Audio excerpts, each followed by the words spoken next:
Hey there! Looking for hacks on nailing a phone interview? I work for Indeed.com and I got an inside look from our career coaches on what you need to know.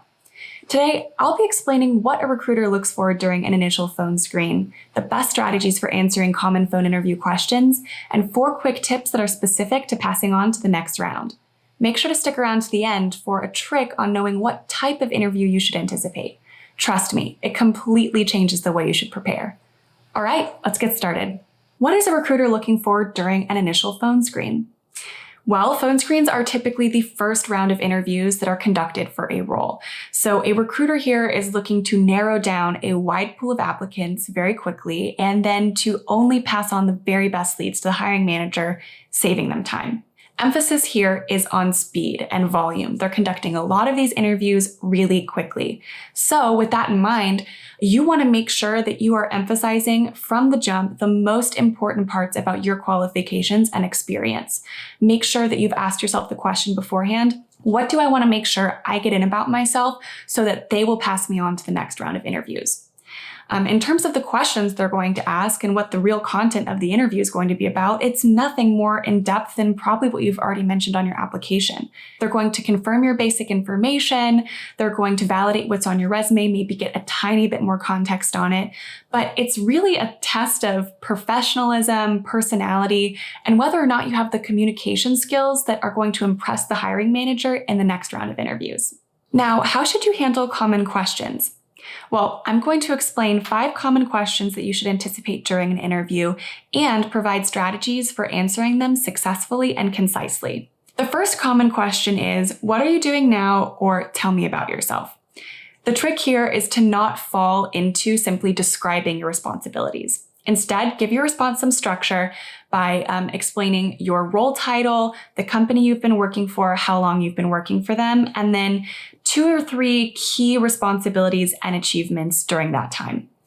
If you have the ability to drop a number in there, that's great, and even better if you have impact. So instead of just saying, oh, I've served customers during my time with this company, you would say, I've served 100 customers during my time with this company in order to help it achieve its goals of driving brand loyalty. Answering tell me about yourself is a pretty tricky thing to do, so if you want some more in-depth advice, I highly recommend checking out this video right here. Question 2 is, why do you want to leave your current job? Now, the interviewer likely does not care about the details of this or really the reason at all. They just want to test your professionalism and to get a gauge for how committed you would be to this new opportunity. So, in order to pass this sort of question, it's recommendable to speak positively about your former employer, regardless of your experience, and then to explain why you would be committed, excited, and invested in the long term about the new job at hand. Question 3 is, when could you start this new job? This is simply a logistics question, so answer honestly and directly.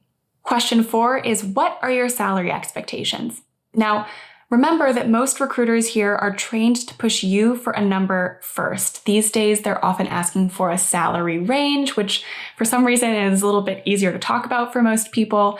But it's important to know that the company is already at the advantage here. The recruiter fully understands what is allocated for this role. So while we always want to be polite and amenable during an interview, don't be afraid to deflect that question back to the employer.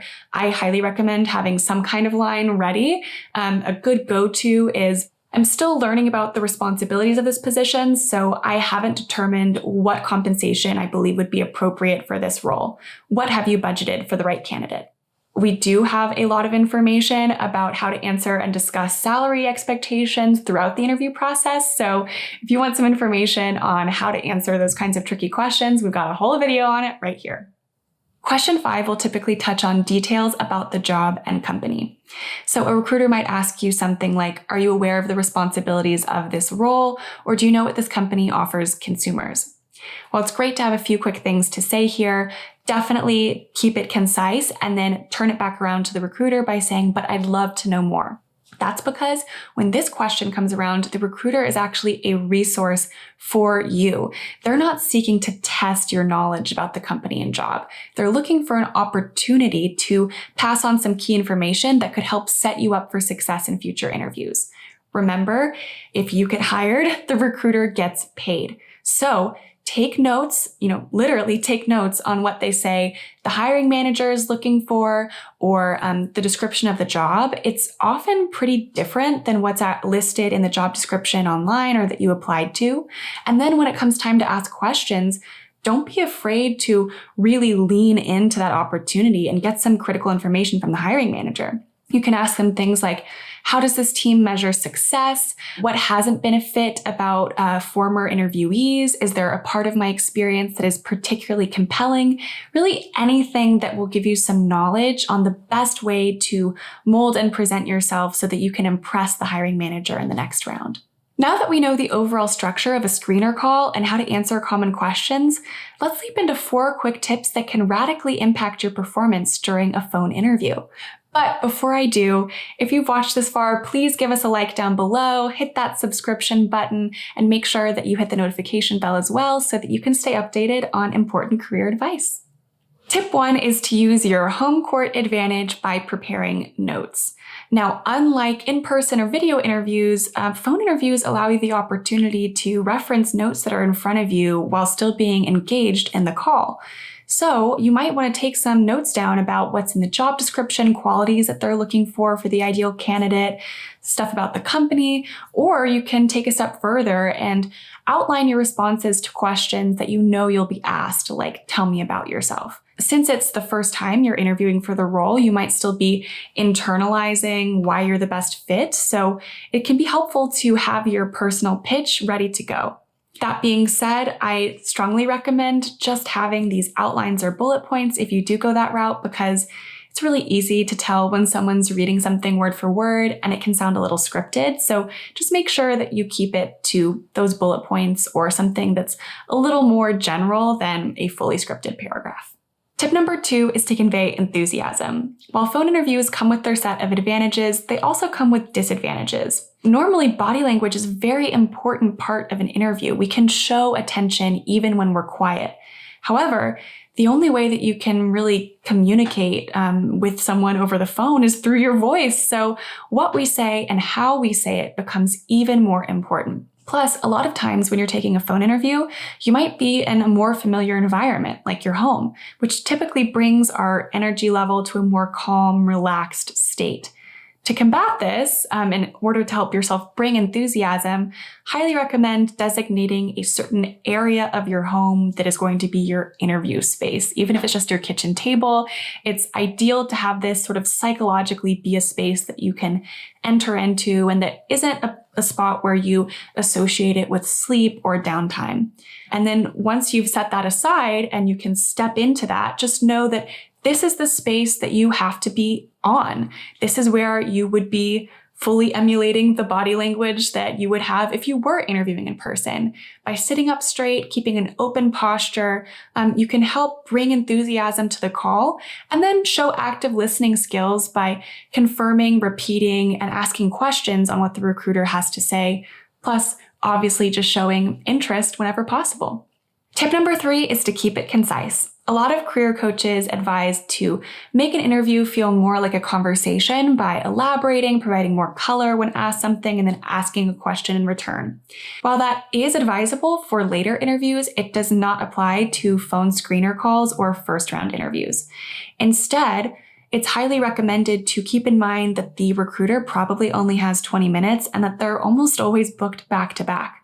Their only goals here are to confirm your basic information, maybe dig in a little bit further when needed, and then to pass on some key tips about success in the next rounds of interviewing. So, golden rule, keep your answers short and sweet. If the recruiter wants more information, they'll ask for it.